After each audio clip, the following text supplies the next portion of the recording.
J'entends beaucoup entendu les gens dire que les psychologues n'ont pas vraiment grand chose à faire lorsqu'il s'agit d'intervenir en cas des troubles psychotiques, lorsque les personnes présentent des hallucinations, des délires et d'autres symptômes de la phase active dans le cadre des psychoses, que ce soit dans des schizophrénies ou d'autres troubles psychotiques. Mais aujourd'hui, je vais vous dire que c'est faux. On peut toujours intervenir dans le cadre des troubles psychotiques. Alors, comment nous allons intervenir, surtout dans le cadre des hallucinations? Nous allons intervenir par ce que nous allons appeler la thérapie cognitivo-comportementale appliquée aux psychoses, ce qui est abrégé par la TCCP. Alors, j'ai déjà fait une vidéo pour comprendre la thérapie cognitivo-comportementale, qu'est-ce que c'est, et j'avais d'ailleurs parlé de quelques techniques. Vous allez trouver la vidéo, je vais mettre ici, vous pouvez regarder et comprendre comment ça marche. Mais dans le cadre de la TCCP, la thérapie cognitivo-comportementale, nous allons viser 4 objectifs. Le premier objectif, ça sera de réduire les symptômes, la détresse qui sont créés par les symptômes. Et nous allons essayer de réduire la détresse qui va être occasionnée par exemple, l'hallucination. Lorsque la personne entend des voix, il a parfois certaines réactions, il a parfois des détresses qui vont suivre par rapport à ces symptômes-là.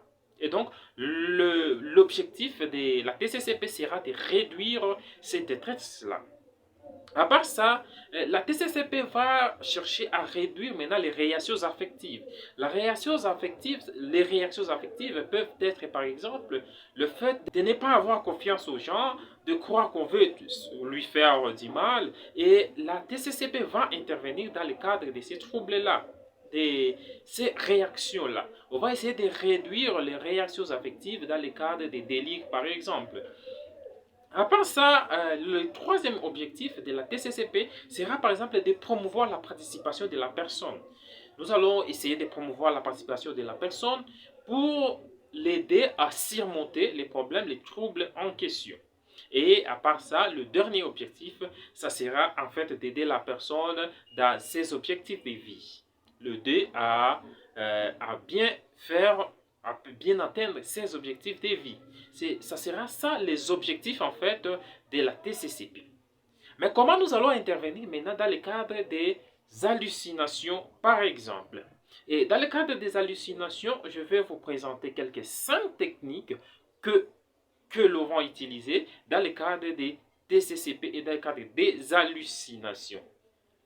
Alors, il faut savoir que ces méthodes, ces techniques viennent lorsque la personne n'est plus vraiment agitée et que les médicaments commencent un peu à faire déjà effet, la personne n'est pas excitée et que vous pouvez alors avoir du temps à parler avec la personne. Parce que d'habitude, c'est comme ça que ça se passe. Vous ne pouvez pas prendre en charge une personne qui vient avec les symptômes psychotiques et qui ne peut pas vraiment se concentrer et vraiment parler avec vous. Alors, c'est comme ça qu'on va intervenir par ces 5 techniques. Alors, la première technique, c'est ce que nous allons appeler l'auto-instruction. Alors, l'auto-instruction, comme son nom l'indique, la personne va se donner elle-même les instructions qu'elle va devoir suivre. Alors, pour suivre ces instructions, c'est la personne qui va trouver les mots magiques ou les termes magiques qu'il va commencer à se répéter assez souvent lorsque la voix intervient, lorsque la voix arrive. Par exemple, la personne peut entendre par exemple qu'une personne est en train d'appeler son nom. Imaginez, mon nom c'est Jacques, une personne à côté est en train de m'appeler. Alors qu'en réalité, il n'y a pas une personne qui m'appelle. Donc, dans l'auto-instruction, vous allez demander à la personne de trouver un mot magique pour en fait se dire, pour se répéter lorsqu'il y aura de telles circonstances qui vont revenir.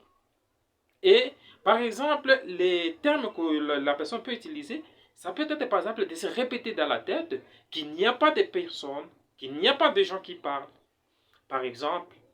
Ou il peut se dire non, ça ne se passe que dans ma tête. Ce n'est pas vrai. Alors, il faudra pour la personne de trouver un terme, une phrase qui va alors se répéter à chaque fois qu'il y aura les symptômes de l'hallucination, à chaque fois qu'il y aura la voix qui lui vient par la tête, et non se mettre mal à l'aise à chercher la voix qui m'appelle, alors qu'en réalité, il n'y a pas quelqu'un qui l'appelle. Ça, c'est la première technique. La deuxième technique que vous pouvez utiliser pour aider les personnes lorsqu'ils ont des détresses en rapport avec les symptômes de l'hallucination, c'est ce que nous allons appeler la distraction comportementale. Alors, c'est quoi la distraction comportementale? La distraction comportementale, il s'agit, comme son nom l'indique, de se distraire de façon comportementale. Comment ça s'est fait? Pour faire la distraction comportementale, on va demander à la personne, par exemple, d'avoir une certaine routine, en fait, lorsqu'il y aura des symptômes, les signes de l'hallucination qui vont intervenir. Par exemple, on peut demander à la personne d'aller marcher. Lorsque j'entends des voix, lorsque je vois des gens qui sont en train de me suivre, par exemple, je peux commencer à marcher.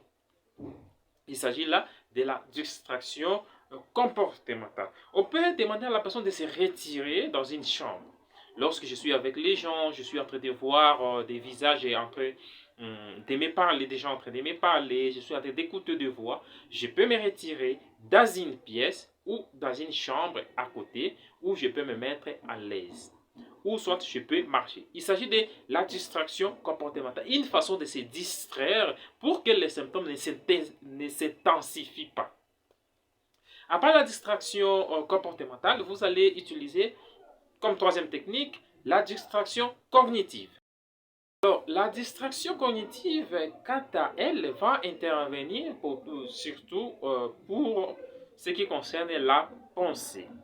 Et la pensée ou même les hallucinations des voix, les voix qui arrivent. Alors, dans la distraction cognitive, on va demander à la personne, par exemple, de chanter à basse voix.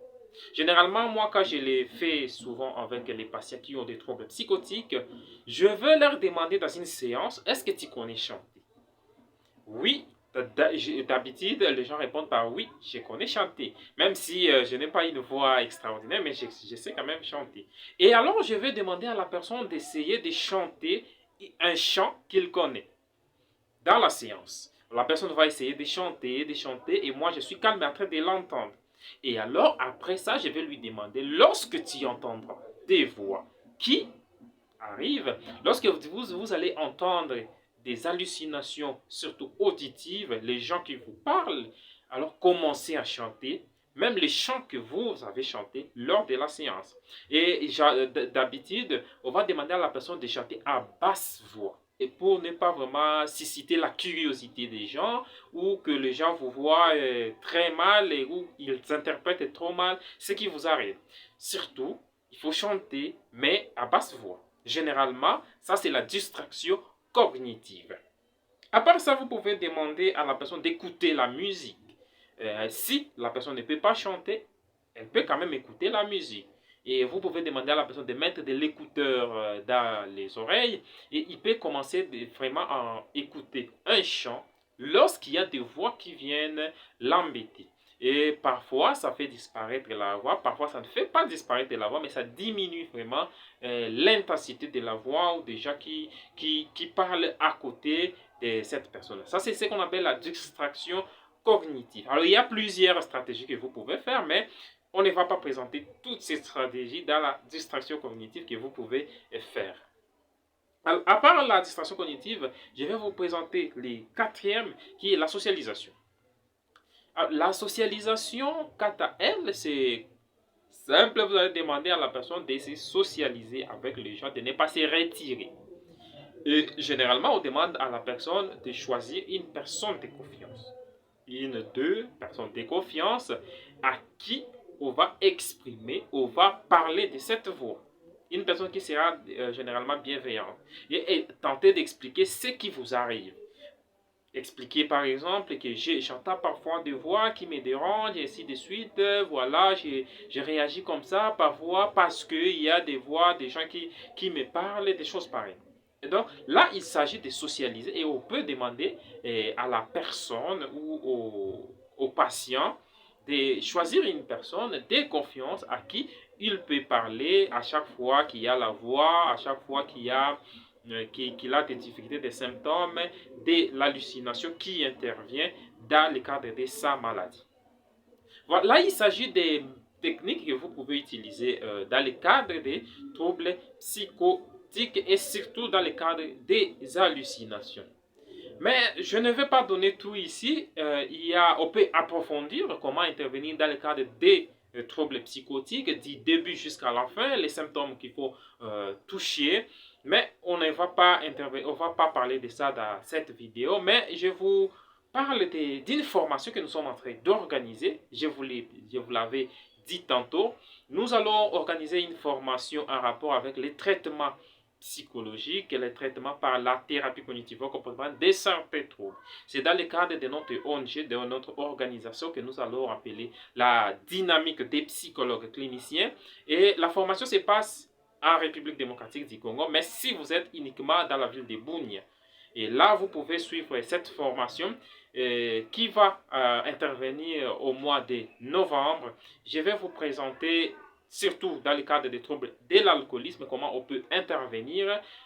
Et après, il y aura des séances et encore de formation pour d'autres troubles, comment intervenir quand il y a ces difficultés. Alors, si vous avez trouvé la vidéo ici intéressante, laissez-moi un j'aime. Et surtout, partagez la vidéo ou abonnez-vous à la chaîne. Surtout, n'oubliez pas d'aimer la vidéo. On se retrouve à la prochaine. Ciao.